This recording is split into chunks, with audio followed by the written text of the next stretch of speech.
Hai, this is my channel dan aku akan berbagi cerita tentang apapun yang kalian harus tahu.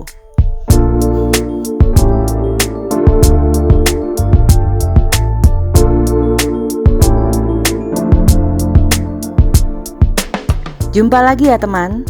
Semoga semua sehat dan siap untuk kuajak jalan-jalan. Kali ini aku mau bawa teman-teman ke sebuah kampung adat di Jawa Barat. Tepatnya di daerah Cimahi. Kalau yang tinggal di Jawa Barat mah pasti udah bisa nebak ya. Tapi buat teman-teman yang belum tahu, yuk tonton terus videoku sampai habis ya, biar nggak penasaran. Nama tempat yang aku tuju kali ini adalah Kampung Adat Cirende.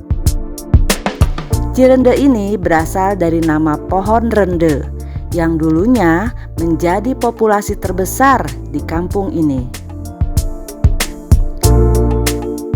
Kampung Adat Cirende terletak di Kelurahan Lewi Gajah, Kecamatan Cimahi Selatan, Jawa Barat.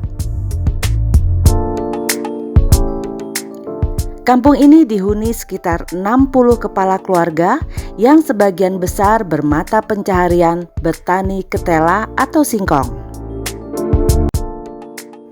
Kampung adat ini memiliki luas 64 hektar, terdiri dari 60 hektar lahan pertanian dan 4 hektar lahan pemukiman. Sebagian besar penduduknya memeluk dan memegang teguh kepercayaan Sunda Wiwitan hingga saat ini. Selalu konsisten dalam menjalankan ajaran kepercayaan serta terus melestarikan budaya dan adat istiadat yang telah turun-temurun dari nenek moyang mereka. Mereka punya prinsip sebagai warga kampung adat memiliki cara, ciri, dan keyakinan masing-masing. Tapi mereka tetap bisa ngikutin perubahan zaman loh. Jadi mereka di sini nih benar-benar menjunjung kerukunan tanpa membedakan mereka yang punya keyakinan berbeda. Juga dari keseharian mereka bisa dilihat mayoritas sudah mengenal teknologi, televisi, alat komunikasi berupa handphone, dan penerangan. Makanya gak heran waktu aku masuk ke kampung ini, ada fasilitas wifi yang terpasang di tengah kampung, dan itu free loh. Masyarakat di sini tetap memegang konsep adat yang selalu diingat sejak zaman dulu, yaitu suatu daerah terbagi menjadi 3 bagian. Pertama, adanya leuweung larangan atau hutan terlarang, yaitu hutan yang tidak boleh ditebang pepohonannya. Tujuannya sebagai tempat penyimpanan air untuk masyarakat adat Cirende khususnya. Kedua, ada leuweung tutupan atau hutan reboisasi, yaitu hutan yang dapat dipergunakan pepohonannya, namun masyarakat harus menanam kembali dengan pohon yang baru. Ketiga, ada leuweung baladahan atau hutan pertanian, yaitu hutan yang dapat digunakan untuk berkebun masyarakat adat Cirende. Biasanya ditanami oleh jagung, kacang tanah, singkong atau ketela, dan umbi-umbian. Sejak tahun 1924, masyarakat adat Cirende mulai mengkonsumsi ketela hingga saat ini. Hal tersebut membuat mereka mandiri soal pangan. Kehidupan di sini bisa dibilang gak terpengaruh sama gejolak ekonomi sosial, terutama soal naik turunnya harga beras. Masyarakat adat mengolah singkong dengan cara digiling, diendapkan, dan disaring menjadi aci atau sagu. Ampas dari olahan sagu yang dikeringkan juga dibuat menjadi rasi atau beras singkong. Gak cuma itu, Singkong pun diolah menjadi berbagai cemilan seperti opak, ekrol, cireng, simping, bolu, bahkan dendeng kulit singkong yang dikemas dan dijual sebagai oleh-oleh. Menarik ya? Setelah memasuki kawasan Kampung Adat Cirende, kita akan menemukan Saung Baraya dan Balai Saresehan.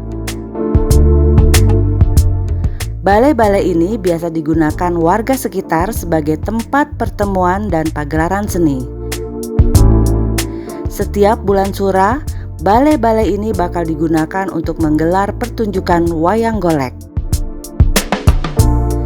Tradisi ini merupakan bentuk syukur pada Sang Maha Pencipta atas semua kenikmatan yang sudah diterima.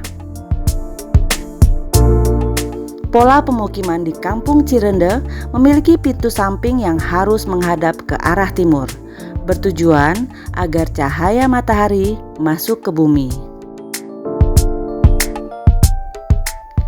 Masyarakat Kampung Cirende memiliki kesenian gondang, karinding, serta angklung buncis yang biasanya ditampilkan dalam ritual upacara adat tertentu, seperti upacara satu sura atau sekedar upacara menyambut tamu. Aku sempat masuk ke sebuah bangunan yang dinamakan Imah Panggung, yang ternyata di sini tempat menyimpan pajangan perkakas tradisional dan alat-alat musik yang salah satunya adalah angklung buncis. Di sini juga tempat masyarakat berlatih maos dan kidung pada hari-hari tertentu. Di dalam Imah Panggung ini bisa aku lihat juga beberapa foto para tokoh masyarakat Kampung Adat Cirende. Persis di depan Imah Panggung, aku bisa melihat ada sebuah ruang terbuka yang katanya sering disewa untuk rapat dan kumpul-kumpul para tamu dari luar kampung adat. Mereka bisa sewa tempat tersebut, sekalian bisa pesan makanan juga loh, yang pastinya menu yang disajikan itu tanpa nasi. Persis di samping ruang terbuka ini berdiri bangunan yang berfungsi sebagai toko menjual aneka olahan singkong. Sayangnya, pas aku ke sana, pas tokonya tutup. Jadi, aku nggak bisa masuk untuk lihat-lihat. Padahal, pengen tahu juga sih, seperti apa aja sih jenis makanan yang berasal dari singkong? Gak jauh dari lokasi Imah Panggung, bisa kutemui juga beberapa makam para leluhur kampung adat yang dijaga dengan apik dan dilindungi dari para tamu asing. Jadi, ada aturan di sana bahwa para tamu yang tidak ada hubungan famili dengan tokoh masyarakat di situ tidak boleh berziarah. Hal ini untuk mencegah penyalahgunaan fungsi makam untuk kegiatan yang tidak diharapkan. Betah deh aku ngobrol-ngobrol sama Kang Jajat di sana. Beliau adalah keturunan kelima dari Mama Agung yang banyak kasih info tentang sejarah, kenapa masyarakat di sana makan singkong, kenapa makam gak boleh dikunjungi sembarang orang, apa aja yang dilakukan dalam upacara adat, sampai ke aturan yang harus dipatuhi dalam berkeluarga. Udah gitu, ngobrolnya juga gak berasa karena udara sekitar tuh sejuk.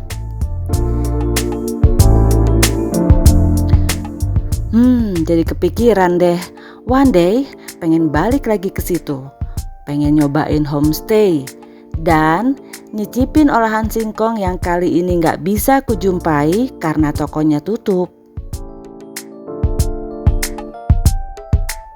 Sekian dulu ceritaku untuk kali ini. Jangan lupa untuk like, subscribe, dan share ya, biar aku tambah semangat untuk bikin video-video selanjutnya. See you guys, bye-bye.